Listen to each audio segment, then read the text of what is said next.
और हमारे YouTube channel उत्तराज study पर आप सबका स्वागत है। दोस्तों, आज का दिन तो बहुत ही खास है।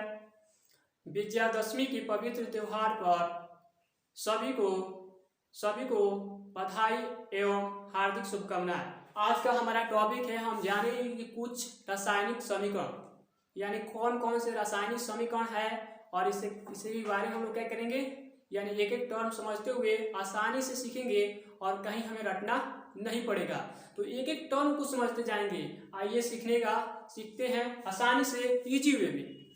आइए, जैसे कहने का मतलब कि रासायनिक अभिक्रिया, केमिकल रिएक्शन, ये जो क्या है क्लास 10th के लिए बहुत ही बेनिफिट साबित होगा। क्योंकि इतना आप बहुत जगह पढ़े होंगे, लेकिन आप हमारा एक बार पढ़ के देखिए कैसा हम पढ़ा रहे हैं। ठीक है, जैसे यहाँ देखिए संयोजन अभिक्रिया है, कॉम्बिनेशन रिएक्शन। इसमें आपको कोई डिफिनीशन आपको रिमेम्बर करना ही नहीं पड़ेगा, खुद से रिमेम्बर हो जाएगा। कैसे, आइए इसी को तो हम सीखना है। कहने मतलब संयोजन अभिक्रिया क्या है। संयोजन अभिक्रिया के लिए क्या करता है, हम एक यानी उदाहरण के थ्रू हम लोग क्या करते हैं, समझने का प्रयास करते हैं। तो यानी कहने मतलब कि बहुत सारे क्या होता है, संयोजन अभिक्रिया होता है। संयोजन का मतलब कि यानी कहने में संयोजन से ही पता चल रहा है क्या होगा, यानी इसमें जुड़ेगा, यानी कहने मतलब इसमें जुड़ रहा है। यानी संयोजन का मतलब हो सकते हैं आम भाषा में कि ऐड, या बोल सकते हैं जोड़। ठीक है, तो यानी कहने का मतलब इसमें क्या होगा, कम से कम यानी दो या दो से अधिक।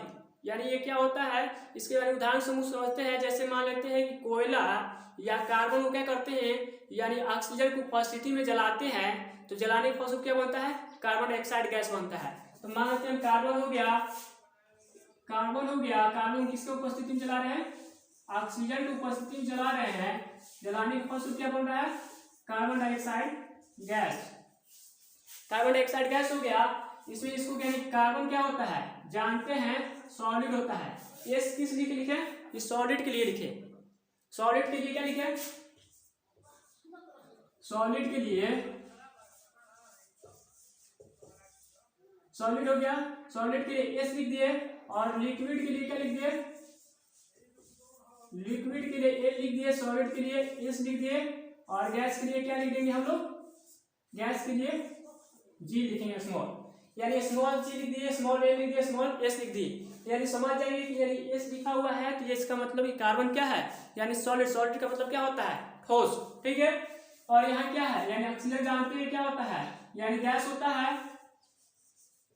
ये गैस का सिंबल हो गया, और ये भी कार्बन डाइऑक्साइड क्या होता है, गैस होता है।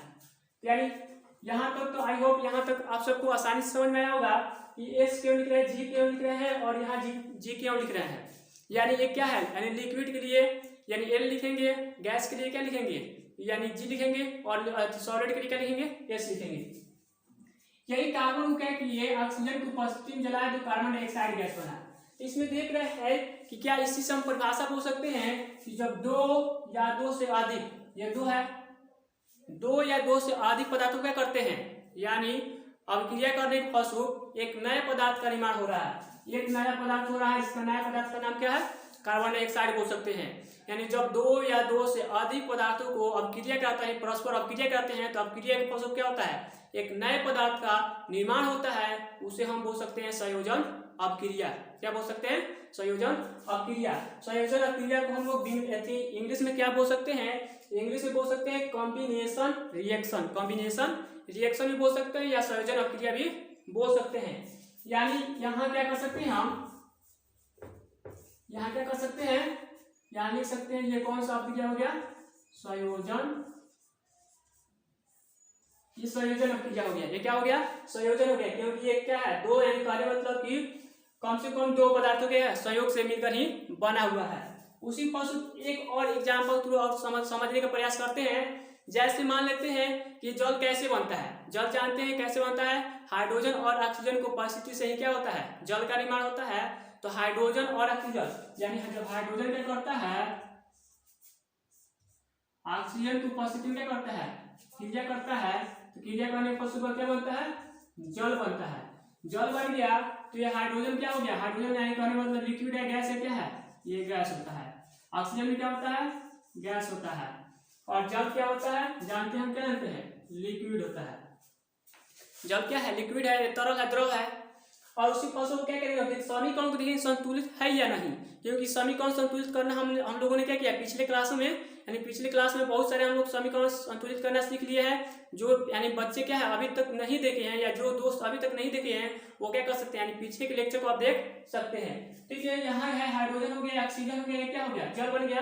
अब यहाँ कितना हाइड्रोजन 2 है, यहाँ कितना है, यानी यहाँ ऑक्सीजन 2 है, यहाँ हाइड्रोजन 2 है, सेम है, लेकिन ऑक्सीजन क्या हो रहा है, यानी जो सेम है संतुलित नहीं है, तो इसको क्या करेंगे, यानी संतुलित करेंगे, यहाँ 2 ऑक्सीजन करेंगे, हाइड्रोजन कितना हो गया, 2 हो गया, इसलिए यहाँ में कितना हो जाएगा, 2 हो जाएगा। इसमें क्या करते हैं कि सबसे अधिक परमाणु वाले, यानी क्या करते हैं, जिसका सबसे अधिक परमाणु होता है उसको पहले संतुलित करने का प्रयास करते हैं। अब आइए यहाँ हो गया, इसे भी क्या बोलेंगे, संयोजन अभिक्रिया बोलेंगे, इसे भी क्या क्या बोलेंगे, संयोजन अभिक्रिया बोल सकते हैं।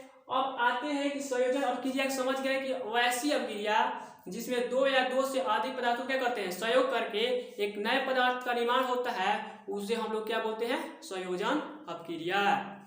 अब आइए दोस्तों, अगला टॉपिक है वियोजन, या इसे ही बोलते हैं अपघटन अभिक्रिया। इसे हम लोग इंग्लिश में क्या बोल सकते हैं, डीकम्पोजिशन रिएक्शन बोल सकते हैं, यानी वियोजन अभिक्रिया बोले या अपघटन अभिक्रिया बोले या डीकम्पोजिशन रिएक्शन बोल सकते हैं। यानी ये क्या है, ये सेम, यानी सेम क्या होता है, यानी कहने का मतलब कि बोल सकते हैं कि ये संयोजन अभिक्रिया का अपोजिट होता है। अपोजिट का मतलब क्या होता है, उल्टा होता है, यानी बोल सकते हैं कि विपरीत होता है। यानी ये क्या होता है, वैसा अभिक्रिया होता है, जैसे ये क्या हुआ, 2 का कॉम्बिनेशन से 1 बना, लेकिन ये क्या बनेगा, यानी एक को क्या करेंगे, गर्म करेंगे, यानी गर्म करने के फलस्वरूप क्या होता है, यानी कहने मतलब 2 नए पदार्थों का निर्माण करता है। यानी वैसी अभिक्रिया जब एक पदार्थ क्या करता है, टूटकर एक या एक से अधिक नए पदार्थों का निर्माण करता है, उसे हम क्या कहते हैं, यानी वियोजन अभिक्रिया कहते हैं। तो आइए इसे समझने का हम लोग क्या करेंगे, प्रयास करते हैं। तो वियोजन अभिक्रिया हम लोग क्या करते हैं, समझते हैं। तो वियोजन अभिक्रिया क्या कर रहा है, यहाँ ध्यान दीजिए, यहाँ कहने का मतलब यार इसी को क्या करते हैं, जब हाइड्रोजन जल को क्या करते हैं, H2O को जब क्या करते हैं, गर्म करते हैं, यानी उष्मा की उपस्थिति में क्या कर देते हैं, गर्म करते हैं। तो गर्म करने के पश्चात क्या बनेगा, यानी बनेगा हाइड्रोजन गैस और ऑक्सीजन गैस, इसको संतुलित करेंगे तो सेम कंसेप्ट हो जाएगा। ये हो गया, क्या हो जाएगा, ये लिक्विड हो गया, ये क्या हो गया, गैस हो गया, और ये क्या हो गया, गैस हो गया। यानी इसी को क्या करें, कहने मतलब ये संयोजन अभिक्रिया इस प्रकार से हो रहा था ये, लेकिन ये कौन सा अभिक्रिया हो गया, इसको क्या बोलेंगे, वियोजन या अपघटन अभिक्रिया बोल सकते हैं।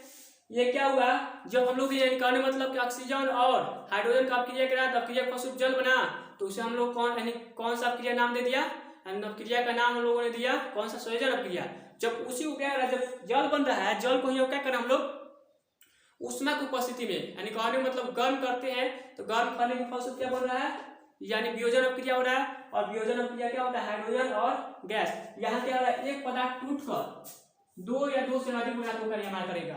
यहाँ क्या करेगा, 2 या 2 से अधिक पदार्थ क्या होता है, यानी जुड़कर एक नए पदार्थों का निर्माण करता है। सेम कंसेप्ट यही है, यहाँ 2 पदार्थ जुड़ता है, तो यहाँ क्या होता है, एक पदार्थ का निर्माण करता है, एक या एक से अधिक पदार्थ का निर्माण करता है। यहाँ सेम कंसेप्ट है कि एक पदार्थ क्या करता है, टूटकर 2 या 2 से अधिक नए पदार्थों का निर्माण करता है, तो उसे हम वियोजन अभिक्रिया या अपघटन अभिक्रिया बोलते हैं। और एक एग्जाम्पल के थ्रू क्या करेंगे, समझेंगे कि वियोजन अभिक्रिया को और क्या कहते हैं, कैसे और लिख सकते हैं। जैसे हो गया CaCO3, इसे कैल्शियम कार्बोनेट हो गया। कैल्शियम कार्बोनेट क्या करता है, यानी ये क्या क्या बनाता है, कैल्शियम कार्बोनेट, तो कैल्शियम ऑक्साइड बनाएगा।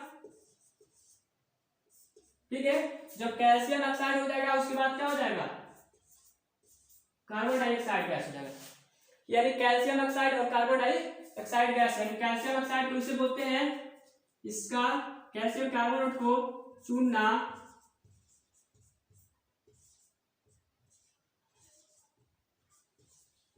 पत्थर के नाम से या संगमरमर के नाम से भी जानते हैं। अगर आपसे कोई पूछ दे कि चूना पत्थर का रासायनिक सूत्र क्या होता है, तो बोल सकते हैं कैल्शियम कार्बोनेट, और उसका फार्मूला हो गया CaCO3 हो गया। और इसको बोलते हैं बिना बुझा हुआ चूना। बिना बुझा हुआ चूना, यानी बिना बुझा हुआ चूना का मतलब हो गया है कि ये जल से अपक्रिया नहीं किया है। जब जल से अपक्रिया कर लेगा तो उसे बोलते हैं यानी बुझा हुआ चूना। बुझा हुआ चूना क्या होता है, तो उसका बोलते हैं, उसका सूत्र हो जाएगा, उसका सूत्र आपको हो जाएगा calcium hydroxide CaOH twice. CaOH twice, ये क्या हो जाएगा, बुझा हुआ चूना का।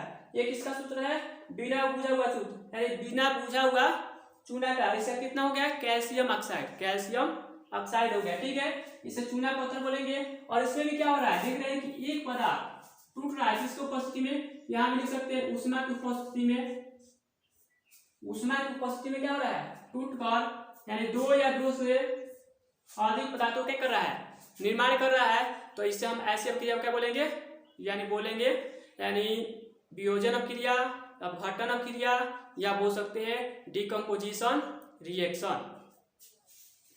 तो आई होप आप सबको आसानी से संयोजन अपक्रिया और वियोजन अपक्रिया यानी समझ में आया होगा। इससे अब यानी एक उदाहरण के स्वरूप, यानी एक उदाहरण के द्वारा आप क्या कर रहे हैं, डिफिनीशन को आप लिख सकते हैं। इसलिए हम क्या कि एक नए पढ़ाने, एक ऐसा हम सोचे कि ऐसा यानी केमिस्ट्री में ऐसा पढ़ाएं जो आसानी से बच्चों को समझ में आए, यानी खुद से डिफिनीशन लिख ले। डिफिनीशन हमें लिखवाने की जरूरत नहीं है, यानी कहने मतलब कि एक एक यानी टर्म को समझते हुए आसानी से वो क्या करें, लिख लें और केमिस्ट्री में अच्छा से अच्छा स्कोर गेन कर सके। ठीक है, तो आइए अब अगला है, हम लोगों ने क्या पढ़ा है, यानी संयोजन अपक्रिया पढ़ लिया कि संयोजन अपक्रिया क्या है, कॉम्बिनेशन रिएक्शन क्या है। उसके बाद हम लोगों ने पढ़ा वियोजन यानी अपघटन अपक्रिया क्या है। उसके बाद अगला पढ़ना है ऊष्माक्षेपी रासायनिक अपक्रिया, इसको बोलते हैं exothermic chemical reaction. Exothermic chemical reaction, अब इसे पढ़ेंगे कि एक्सोथर्मिक और केमिकल रिएक्शन क्या होता है। आइए हम लोग क्या करते हैं, ऊष्माक्षेपी अपक्रिया को समझने का प्रयास करेंगे। इसमें हमें क्या करना है, डिफिनीशन को रटना नहीं है, एक उदाहरण के थ्रू हम लोग क्या करेंगे, समझेंगे ऊष्माक्षेपी रिएक्शन यानी ऊष्माक्षेपी यानी अपक्रिया क्या है, यानी बोल सकते हैं एक्सोथर्मिक यानी केमिकल रिएक्शन क्या है। आइए इसको समझने का प्रयास करेंगे। तो एक एग्जाम्पल यानी उदाहरण तो हम लोग समझते हैं, यानी उदाहरण हम लोग क्या है, जैसे आप जानते हो कि प्राकृतिक गैस के बारे में आप लोगों ने सुना ही होगा कि प्राकृतिक गैस क्या होता है। और प्राकृतिक गैस या इसे बोल सकते हैं मेथेन गैस, यानी मेथेन गैस क्या होता है, यानी प्राकृतिक गैस में सबसे अधिक क्या होता है, उपस्थित होता है। ठीक है, तब क्या करते हैं, यानी जब क्या करते हैं मेथेन गैस या प्राकृतिक गैस को हम लोग क्या करते हैं, दहन करते हैं। दहन क्या होता है कि जब ऑक्सीजन की उपस्थिति में जलाना ही क्या बोल सकते हैं, यानी दहन, यानी उसको ऑक्सीजन की उपस्थिति में जलाना ही बोल सकते हैं कि ये क्या है, दहन क्रिया है।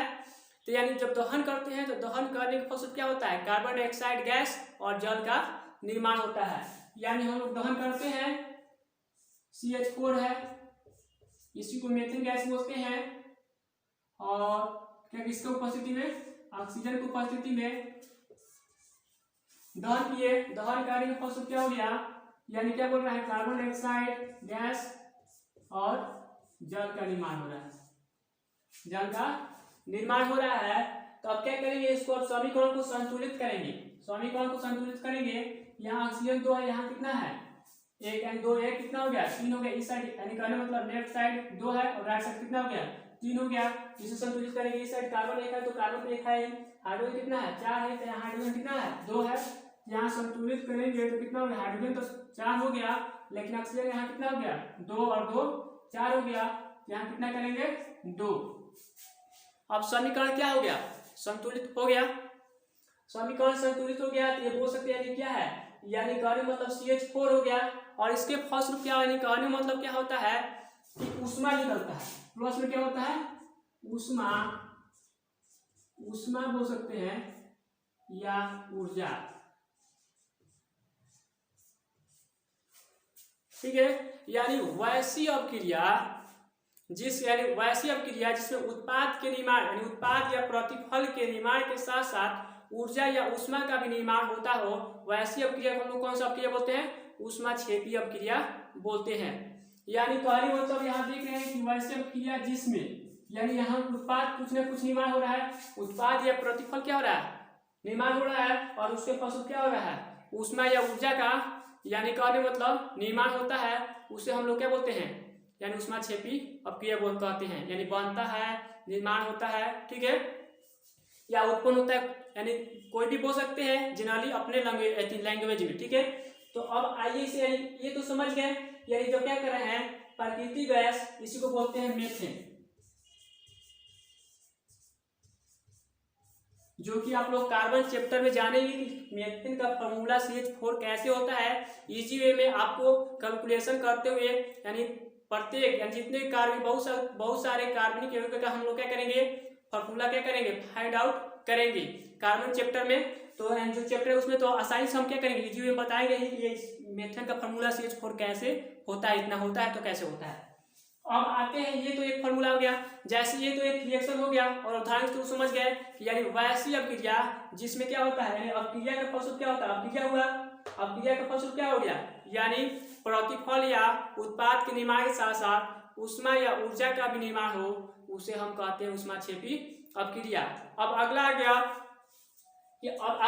कि यानी कहने मतलब कि एक और एग्जाम्पल थ्रू समझते हैं कि ऊष्माक्षेपी अपक्रिया क्या होता है। स्वयं जैसे श्वसन क्रिया, श्वसन क्रिया भी क्या होता है, ऊष्माक्षेपी अपक्रिया है। जनरली पूछा जाता है आपको, ऑब्जेक्टिव यानी वस्तुनिष्ठ प्रश्न में पूछा जाता है कि श्वसन की क्रिया कैसी अपक्रिया है, तो ऊष्माक्षेपी अपक्रिया है। तो ऊष्माक्षेपी अपक्रिया कैसे है, इससे भी हम लोग क्या करेंगे, यानी समझेंगे क्या होता है कि हम यानी भोजन करते हैं तो भोजन क्या होता है, भोजन में क्या होता है, कार्बोहाइड्रेट होता है, और कार्बोहाइड्रेट के टूटने से क्या बनता है, ग्लूकोज बनता है। और ग्लूकोज क्या करता है, जो हमारे यानी शरीर में जो कोशिका है, कोशिका से क्या करें, जो कोशिका में उपस्थित हमारे शरीर के जो शरीर में कोशिका है, कोशिका में उपस्थित ऑक्सीजन से मिलकर क्या करता है, ऊर्जा प्रदान करता है, क्या करता है, ऊर्जा प्रदान करता है। और वही जो क्या होता है, उससे भी क्या हो रहा है, इससे भी जो ऊर्जा यानी प्राप्त हो रहा है हमें, इसे बोल सकते हैं क्या हो रहा है, कौन सी अपक्रिया हो रहा है, तो ऊष्माक्षेपी अपक्रिया हो रहा है। यानी बोल सकते हैं कि श्वसन एक कैसी अपक्रिया है, तो ऊष्माक्षेपी अपक्रिया है। आइए हम इसे अब ये कहने मतलब इस तरह से उदाहरण थ्रू समझते हैं, यानी रिएक्शन इस प्रकार से होगा। जैसे मान लेते हैं कि ग्लूकोज का क्या होता है, C6H12O6, इसका फॉर्मूला क्या होता है, C6H12O6, ये किसका हो गया, ग्लूकोज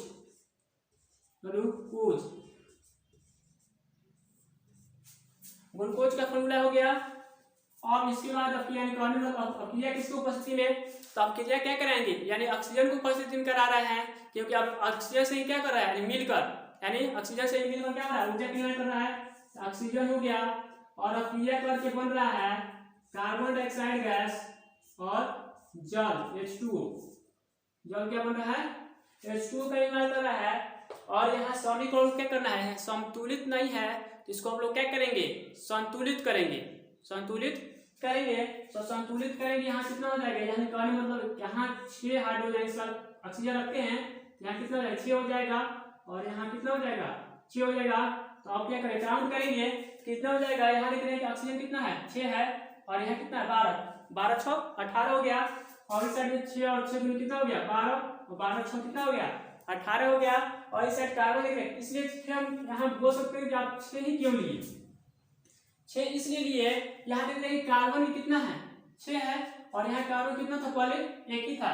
तो कार्बन को जब 6 करेंगे तो ऑक्सीजन क्या हो जाएगा, अपने आप बढ़ जाएगा। जब ऑक्सीजन बढ़ेगा तो ऑक्सीजन को भी संतुलित करना पड़ेगा, तो ऑक्सीजन को यहाँ देख रहे हैं संतुलित करें, और यहाँ हाइड्रोजन कितना है, यानी पहले 2 था और यहाँ कितना था, 12 था, यानी 6 की कितना, 6 दूनी 12, इस प्रकार संतुलित कर दिए। और इसके बाद ये जान गए ये क्या हो गया, यानी ये बोल सकते हैं AQ, ये AQ हो गया।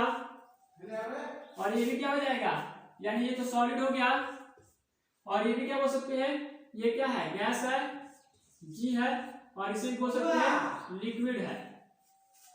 ये क्या है, ये सॉलिड हो गया। ये क्या है, AQ का मतलब होता है एक्वियस सॉल्यूशन को बोल सकते हैं जलीय घोल, यानी वैसा यानी पदार्थ जो आसानी से जल में यानी घोला जा सके, उसे हम बोल सकते हैं यानी एक्वियस सॉल्यूशन। ठीक है, एक्वियस सॉल्यूशन हो गया, C12 हो गया, C6H12O6 हो गया, यानी क्या बोल सकते हैं कि ये क्या है, कौन सा अपक्रिया है, तो ऊष्माक्षेपी अपक्रिया है। प्लस में क्या निकलेगा, प्लस इसके साथ साथ यानी कार्बन डाइऑक्साइड जल के साथ साथ क्या होगा, यानी कहने का मतलब ऊष्मा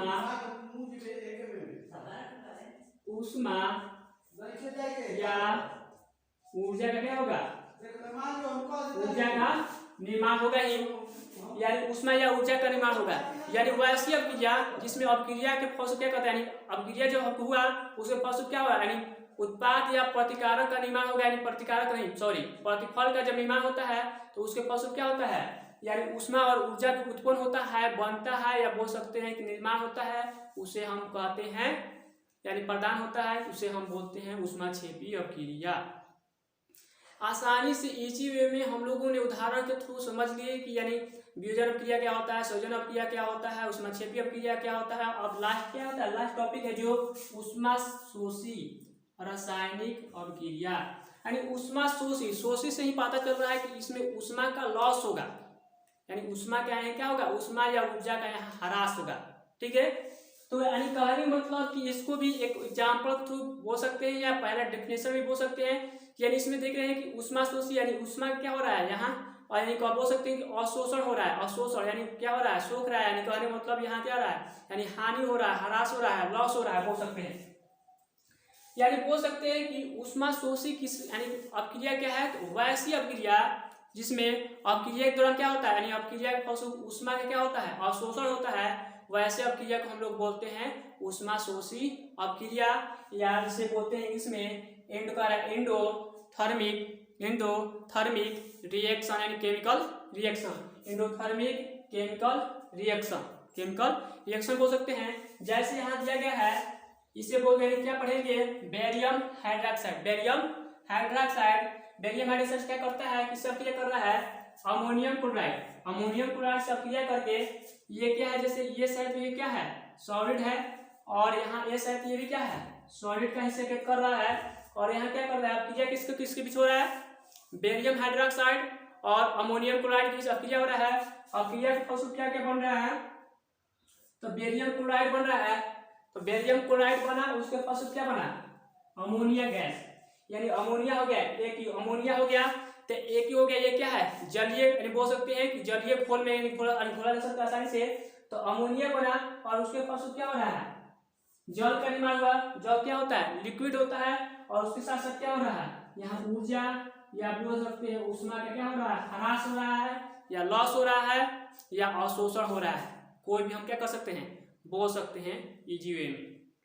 तो इसी तरह से हम लोग क्या करेंगे, और कुछ क्या है, यानी रासायनिक अपक्रिया है जिसे हम लोग इजी वे में आसानी से इसी तरह एग्जाम्पल थ्रू क्या करते जाएंगे, हम लोग समझते जाएंगे, या वो विस्थापन अपक्रिया बोल सकते हैं, या उसे क्या बोल सकते हैं, एकल विस्थापन अपक्रिया बोल दे, या द्विविस्थापन या डबल विस्थापन अपक्रिया बोल सकते हैं। इस तरह से और कुछ हम लोग क्या करेंगे नेक्स्ट क्लास में, और कुछ रासायनिक अपक्रिया को हम लोग जानेंगे।